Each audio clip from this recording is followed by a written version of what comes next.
Hello， 大家好，我係 Angus， 揾輪椅代步，揾天天代步。我哋先前咧係上架咗一個叫做二手輪椅嘅平台，咁今日咧就同大家交代下咧最新嘅情況啦。上架咗呢個平台，咁差唔多幾個月嘅時間啦，俾少少數字大家啦。好開心咧，就係我哋呢個平台咧，差唔多係有30幾款嘅一啲嘅產品喺呢個平台度上咗架啦。如果大家有記得咧，就係因為我哋同一般嘅二手平台唔一樣，就係因為會經過我哋做篩選嘅一啲品質唔得啊，或者我哋認為係唔太理想嘅品質，即係其實個用家買完翻去都未必可以用得太耐嘅一啲嘅產品啦。咁我哋都係會拒絕嘅。咁差唔多咧有5款嘅產品啦嚇，我哋係拒絕認為咧係唔適合嘅。短幾個月咧，我哋係幫助到咧差唔多8 pair 嘅買家同埋賣家咧進行咗呢個撮合嘅。咁你哋話係咪一個好理想嘅數字咧？當然未必係最理想嘅數字啦。咁但係起碼咧呢一個係一個好嘅開始。咁今日呢條片咧最主要咧就係同大家去分享，就係我哋非常之榮幸啊！我哋呢個二手輪椅平台咧係能夠同 Lalamove 一個叫貨 van 嘅平台啦，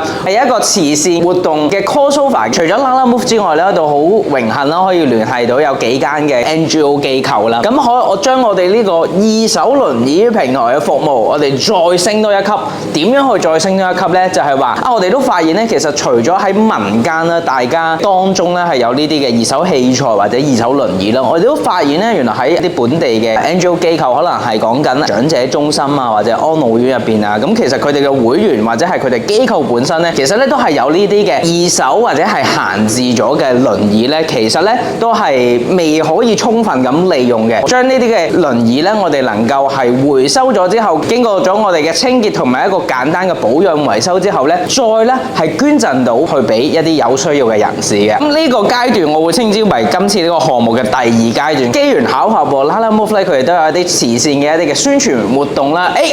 簡直咧係一拍即合，成件事咧可以係更加之快咧係可以推到出嚟咧去俾大家咧，亦都幫助到一啲有需要嘅人士嘅。咁我哋就切入正題啦。如果大家睇咗條片嘅標題都知道咧，咁其實我哋而家咧就想去招募咧2至3位嘅長者嘅朋友啦，可能係需要用輪椅嘅朋友。咁所以我哋就喺芸嘅申請者嘅長者當中啦，我哋會抽取2至3位嘅幸運兒咧，就係會成為咧今次咧慈善活動嘅一啲嘅捐贈嘅對象，就係我哋喺機構入邊收集咗啲輪椅，經過翻新同消毒之後咧，我哋就會再免費咧係轉贈翻咧俾呢幾位嘅長者。咁當然我哋講到長者啦，所以喺申請嘅時候咧都有個嘅要求啦，就係話呢一位嘅長者咧點樣定義咧，就係需要佢係65歲啦，或者係65歲以上嘅人士咧，咁其實都可以符合呢個申請嘅。咁另外都會因應佢需要嘅程度啦，我哋會咧係有一個優先次序嘅分佈咧，確保今次呢個活動我哋去收集到嘅輪椅去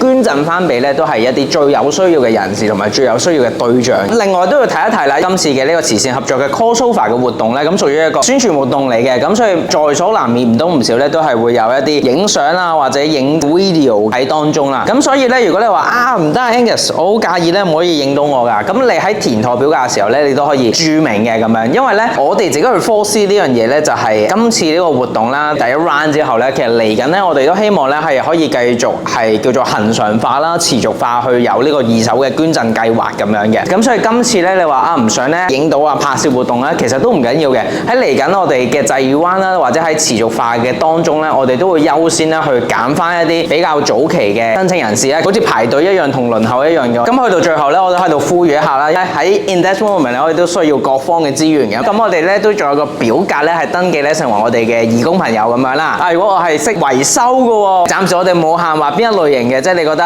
只要你認為你都可以係幫手貢獻到呢一個嘅 project。因為我知道咧，我哋嘅觀眾朋友當中咧，除咗係一般大眾之外咧，都係有社工啊、治療師啊，或者係一啲長者中心嘅職員咧，其實都有睇我哋嘅影片嘅。如果你都覺得你哋機構咧係好有興趣咧，都希望參與我哋呢個計劃，出一分力，或者你哋本身營運當中咧都係有一啲嘅二手輪椅希望處置嘅時候咧，我哋都歡迎咧你可以咧喺我哋嘅網站當中咧去登記咧係成為我哋嘅二手輪椅嘅回收點嘅。咁登記咗成為我哋嘅會員之後咧，係能夠將呢個輪椅係轉贈咗俾我哋咧，交由俾我哋處理。經過咗我哋嘅清潔同埋簡單嘅維修之後咧，跟住咧就係再去 matching 翻咧去一啲有需要嘅人士。咁而今次嘅活動咧，好多謝各方嘅支持啦，包括 NGO 機構嘅捐贈啊、Lalamove 佢哋喺物流上面嘅支持啊，同埋我相信係唔同 parties 啦，先係可以促成到今次嘅合作嘅。咁再次好感激各方面，亦都包括睇睇緊影片嘅你哋啦，可能你大家唔覺，但係其實你 like 啦，你嘅 comment 咧，對於我哋嚟講咧，就係一個好大嘅支持嘅。咁如果你認為今集嘅內容咧，真係幫到大家咧，都記住讚好，同埋最緊要咧係分享俾你身邊有需要嘅人士，等佢知道有呢一個計劃嘅存在。咁所以記住，揾你代步，揾天天代步，我哋下集再見，拜拜。